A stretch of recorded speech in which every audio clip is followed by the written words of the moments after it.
तीर्थ याटन के लिए वापस जब आए, क्योंकि ये महाप्रेत हो चुका था मरने के बाद, तो ये 5 वेश्याएं यही है जो हमारे भक्ति मार्ग पर अड़चन लगाए हुए हैं। महाप्रेत हो गया और तो तीर्थ यात्रा करने के लिए चले गए गोकर्ण जी महाराज, लेकिन जब ये महाप्रेत हुआ, पता लगा, उन्होंने पिंडदान आदि किया, वापस आए, ये प्रेत उनको परेशान करने लगा। जल सिंचन करके उनको जो है उनके मुख से वाणी से शब्द बुलवाए जो बोल नहीं पा रहा था। उन्होंने कहा कि भैया मैं आपका भाई हूं, कि अहम भ्राता तुदीयोस्मि धुंधकारी नामतः, मैं आपका भाई हूं धुंधकारी, और भैया मेरे दुष्ट कारणों की वजह से ही मेरी महाप्रेत योनि हुई है, मुझे यहां से मुक्ति दिलाओ, मुझे यहां से छुटकारा दिलाओ आप। भाई गोकर्ण जी ने कहा कि तुम्हारे लिए तो मैंने पिंडदान किया, बोले मेरे लिए 100 बार भी पिंडदान कर दोगे तो उसका कोई महत्व नहीं। प्रेत योनि से मुक्ति दिलाने वाला पिंडदान होता है, पर मैं तो महाप्रेत हूं, बहुत बड़ा प्रेत हूं, और मुझ जैसा जो है दुष्ट कोई नहीं है, इसलिए जो है महाप्रेत को आपको मुक्ति दिलाने के लिए कुछ न कुछ व्यवस्था करना पड़ेगा। सुबह उन्होंने सब ब्राह्मणों को बुलाया और पूछा क्या करना चाहिए, बोले आप सूर्य की आराधना करो। भगवान सूर्य की आराधना किया। सूर्य आराधना करने के बाद भगवान सूर्य नारायण ने स्वयं कहा कि आप भगवान की कथा करो। सूर्य ने अपने मुख से, भगवान सूर्य ने स्वयं कहा कि श्रीमद्भागवतान् मुक्ति सप्ताहं वाचनं कुरु। श्रीमद्भागवतान् मुक्ति सप्ताहं वाचनं कुरु, 7 दिन का कथा वाचन करो। 7 दिन की कथा, और चाहे इसको बना लो 8 दिन का, 10 दिन का, 9 दिन का, 15 दिन का, कितने दिन बना लो, पर सच बात यह है कि इसको 7 ही दिन में पूर्ण करना है। क्यों? क्योंकि 7 ही दिन है लोग के पास, 8वां दिन ही नहीं है, इसीलिए 7 दिन। 7 दिन का विधान कहने का मतलब यह है कि 7 ही दिन है, इंसान के पास 8वां दिन नहीं है।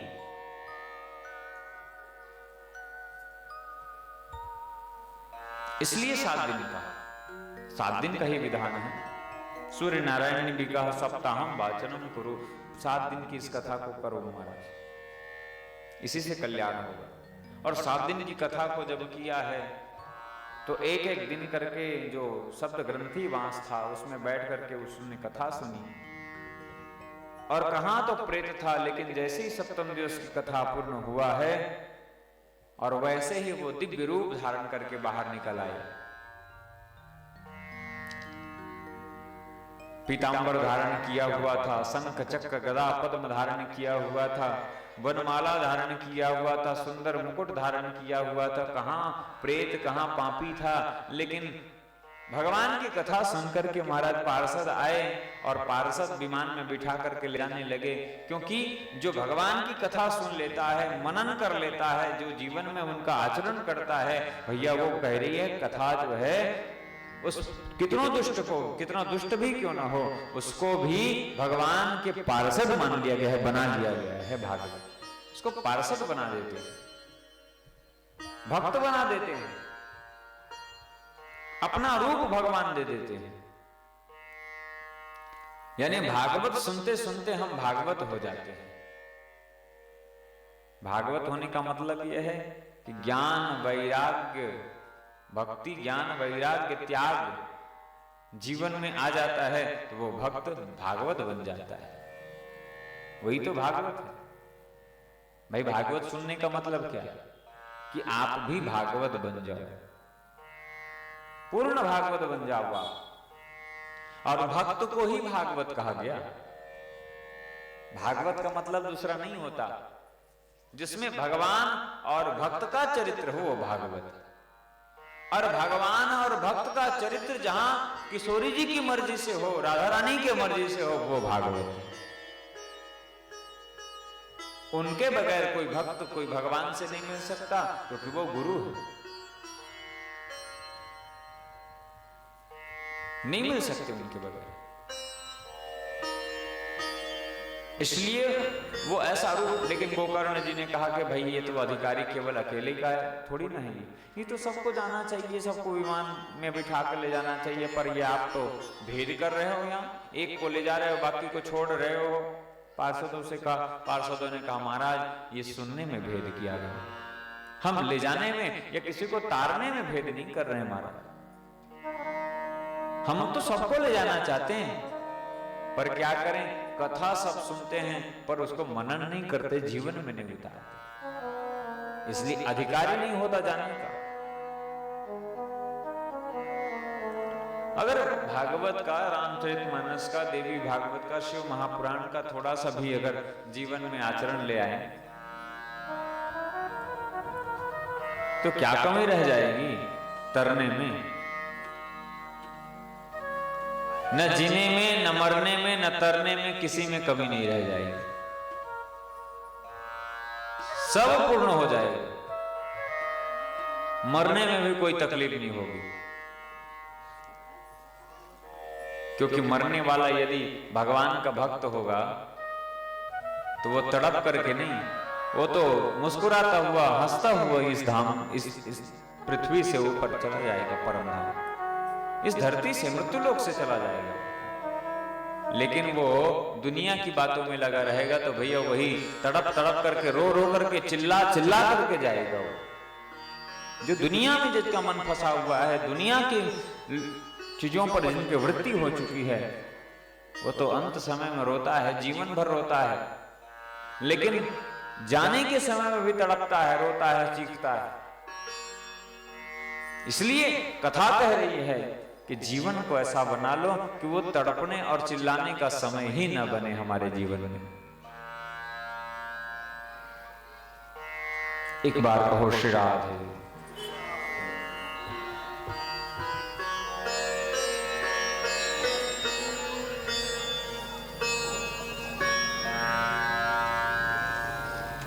भगवान की कथा तो यही कह रही है। इसलिए गोकर्ण जी ने कहा कोई बात नहीं, ठीक है जाओ महाराज, हम दोबारा कथा करवाएंगे। कि श्रावणे मासी गोकर्ण कथा मोचे तथा पुनः। श्रावण मास में शुक्ल पक्ष में फिर से कथा को रखा गया और महाराज उसमें सबने कथा ध्यान पूर्वक सुनी और आनंद उस कथा का लेकर के अंत में भगवान का बड़ा सुंदर विमान आया है और सबको बिठा करके वहां पर पार्षद लेकर के भगवान के परम धाम की ओर गए हैं। बोल गोकर्ण जी महाराज के जय, भागवत भगवान की जय हो। परम धाम लेकर के गए, भगवान के चरणों में संसार की बातों को छोड़ करके भगवान के चरणों में प्रार्थना करनी चाहिए, हमें उबार दे। कि संसार सागरे मगनम कि दीनम मां करुणा निधे। कि कर्म मोह गृहीतांगम मामुद्धर भवार्णवा। संसार सागरे मग्नम दीनम मां करुणा निधे। हे करुणा निधान, हे दया निधान, हे दीन बंधु, हम भक्तों की, हम संसारी जनों की तो आप ही एक सहारा हो।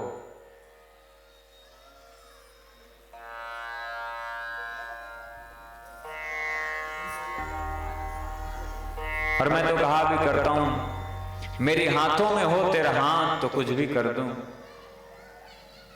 तेरी कृपा की बरसात तो मैं कुछ भी कर दूं। मेरे हाथों में हो तेरा हाथ तो कुछ भी कर दूं, तेरा हो इशारा तो मैं कुछ भी कर दूं, पर यूं तो कुछ करने की औकात नहीं प्यारे, पर तेरी कृपा की हो बरसात तो कुछ भी कर दूं। तेरी कृपा की बरसात हो तो कुछ भी कर सकता हूं। तू जो इशारा करे तो सब हो जाए, पर तेरे बगैर तो कुछ होता भी नहीं प्यारे। तो इसलिए कहो कि हे नाथ तुम ही रक्षक हो, तुम ही कृपा करते हो। हम तो बस केवल तुम्हारे साथ रहना चाहते कि तेरे संग में रहेंगे ओ मोहरा। और सभी कहो बांके बिहारी को, हे नाथ हम तुम्हारे साथ ही रहेंगे, चाहे कुछ भी बनाओ लेकिन अपना बना लो प्यारे बस, कि तेरे संग में रहेंगे ओ मोहरा। तेरे संग में रहेंगे ओ मोहरा। तेरे संग में रहेंगे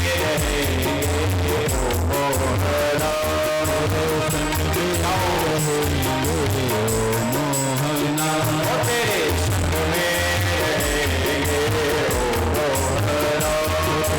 संग में रहेंगे ओ मोहरा।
पीछे वाले